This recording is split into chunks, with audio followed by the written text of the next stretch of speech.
My self doctor Vijay Kumar Beniwal, assistant professor government law college Alwar. हमने पिछले chapter में रिमोटनेस ऑफ डैमेजेज, क्षति की दूरस्थता के बारे में पढ़ा था, जिसमें हमने 2 टेस्ट लागू किए थे। First direct consequence and second one was reasonable foresight, युक्त पूर्वानुमान का परीक्षण। उसी को आगे करते हुए हम देखते हैं कि वर्तमान समय में रीजनेबल फोरसाइट का नियम लागू है, लेकिन रीजनेबल फोरसाइट के साथ साथ एक नया लैटिन मैक्सिम है जो कि लागू होता है क्षतिपूर्ति के मामले में। नोवस एक्टस इंटरवीनस, यानी नवीन मध्यवर्ती कार्य द्वारा हस्तक्षेप या नवीन मध्यवर्ती कार्य बीच में किया जाना।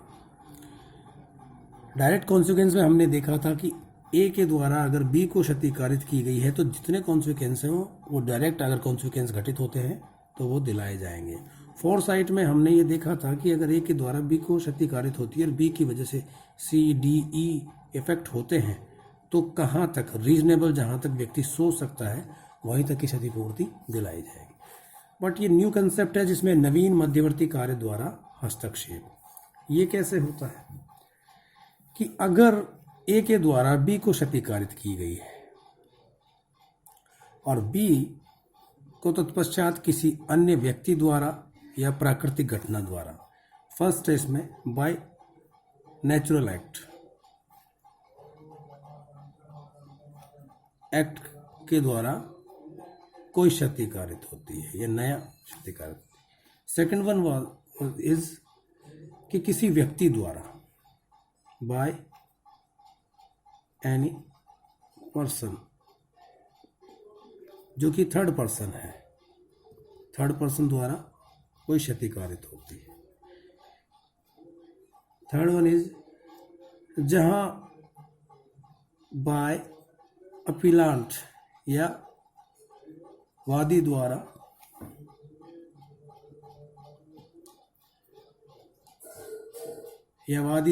प्लेंटिफ द्वारा स्वयं कोई अन्य कार्य कर दिया जाता है। तो 3 प्रकार से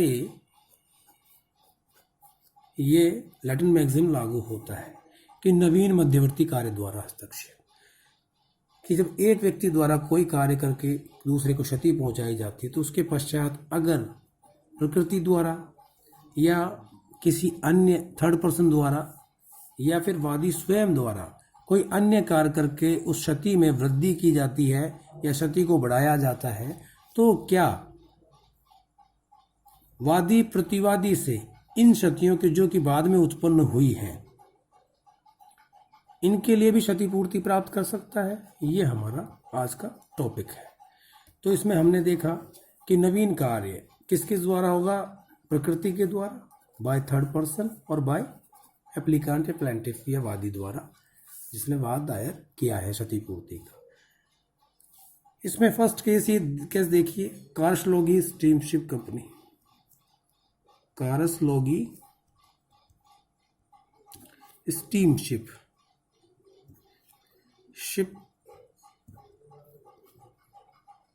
company limited versus royal Norwegian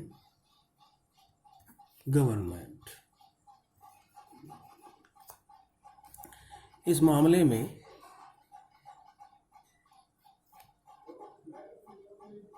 प्रतिवादी का जहाज वादी के जहाज से टकरा गया। टकराने के पश्चात वादी के जहाज की मरम्मत करके उसे चलने योग्य बना दिया गया। तत्पश्चात वादी का जहाज आगे जाकर तूफान की चपेट में आ गया, जिससे उसको और क्षति कारित हुई।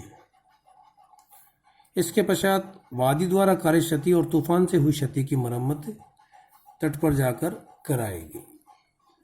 तो यहां पर वादी ने प्रतिवादी से दोनों क्षतियों के लिए क्षतिपूर्ति की डिमांड की है, जिसको हाउस ऑफ लॉर्ड्स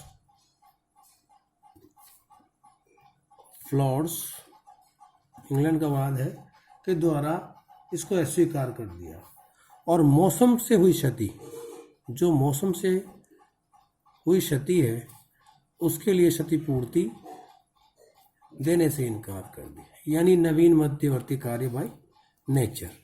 तो अगर प्रकृति द्वारा, आप एक व्यक्ति द्वारा या वोट द्वारा या किसी वादी द्वारा प्रतिवादी को अगर किसी प्रकार की कोई क्षति कारित कर दी जाती है प्रतिवादी द्वारा वादी को, तो उसके पश्चात अगर कोई अन्य नेचर या प्रकृति द्वारा कोई कार्य करके उस क्षति को बढ़ा दिया जाता है, गंभीर कर दिया जाता है, दोगुना कर दिया जाता है या और अधिक कर दिया जाता है, तो ऐसे मामलों में क्षतिपूर्ति सिर्फ और सिर्फ मूल क्षति की जाएगी, न कि नवीन मध्यवर्ती कार्य से क्षति हुई है उसकी। इसमें एक दूसरा केस है मिआह वर्सेस मैक क्रीवर, 1985 का केस है।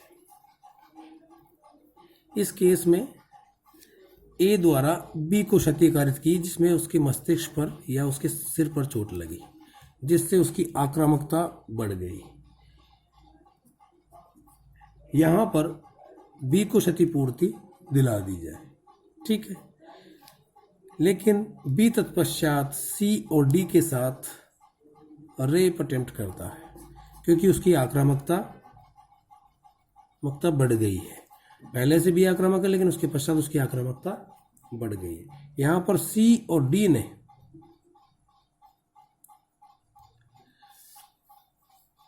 ए से डिमांड किया है कि वह क्षतिपूर्ति देवे या क्षतिपूर्ति दिलाई जाए। यहां पर कोर्ट द्वारा डिसाइड किया कि ए का सी और डी के प्रति कोई दायित्व क्षतिपूर्ति के लिए नहीं बनता है, क्योंकि ए ने जो चोट कारित बी को की है उसकी क्षतिपूर्ति बी कर ए द्वारा बी को की जा सकती है, परंतु सी और डी को जो चोट कारित हुई है उसके लिए ए लायबल नहीं है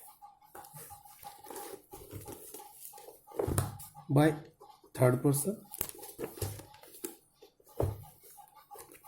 और तीसरा है जो है बिंदु है वह है बाय अपीलांट और प्लेंटिफ, जहां पर वादी स्वयं अपने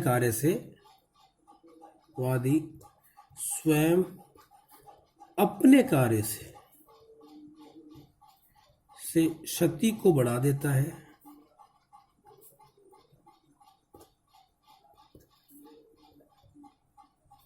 या हस्तक्षेप करता है, क्षति में हस्तक्षेप करता है। तो क्या ऐसे मामलों में क्षतिपूर्ति वादी द्वारा किए गए कार्य से और प्रतिवादी द्वारा किए गए कार्य और वादी द्वारा स्वयं द्वारा किए गए कार्य से दोनों क्षतियों की को मिलाकर के क्षतिपूर्ति प्राप्त की जा सकती है। जैसा कि हमने पहले बताया कि नॉस एक्टस इंटरवीनस में थर्ड पर्सन और ये है वादी द्वारा स्वयं। इसके लिए एक फेमस केस है McKew versus Holland and Hannen of क्यूट्स,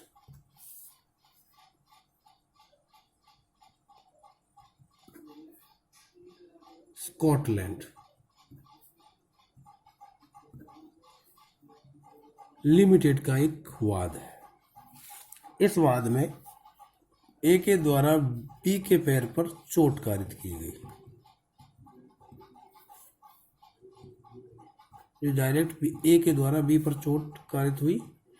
ए के कार्य से बी को चोट लगी, जिससे पैर चोट को ठीक करवाया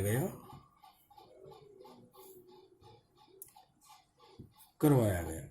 साथ में हिदायत दी पट्टी करने के पश्चात कि भाई पैर आपका वीक हो गया है, आप कुछ समय तक इसका ध्यान रखें और कोई ऐसा कार्य उछल कूद का या किसी प्रकार का जंप का ये पैर पर जिस पर ज़्यादा जोर आए या स्टेयर्स का ज़्यादा यूज ना करें, ऐसा बता दिया गया।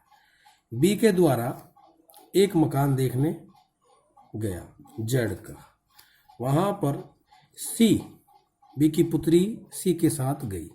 सीढ़ियों से उतरते वक्त बी का वजन संभला नहीं और बच्ची को बचाने के लिए और स्वयं को अलग करने के लिए बी ने सीढ़ियों से सीधी छलांग लगा दी, जिसके कारण उसके पैर की जो हड्डी कमजोर हो गई थी चोट के कारण, ए द्वारा जो कार्य था उससे चोट के कारण वह टूट गई। बी द्वारा ए से क्षतिपूर्ति मांगी जा रही है। इस वाद में न्यायालय द्वारा निर्णय कर दिया गया कि यहाँ पर ये जो स्वयं के कार्य द्वारा जो क्षति कारित हुई है उसके लिए ए दायित्वाधीन नहीं है, क्योंकि ये कार्य एक नवीन मध्यवर्ती कार्य है।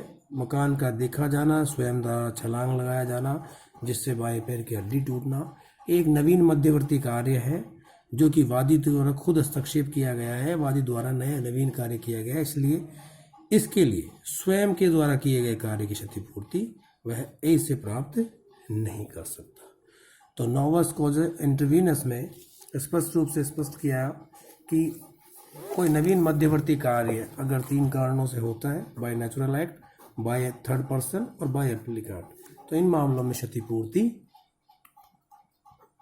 थर्ड पर्सन द्वारा अगर की जाती है तो सिर्फ और सिर्फ जो प्रतिवादी द्वारा किया गया कार्य है उसकी क्षतिपूर्ति ही दिलाई जाएगी।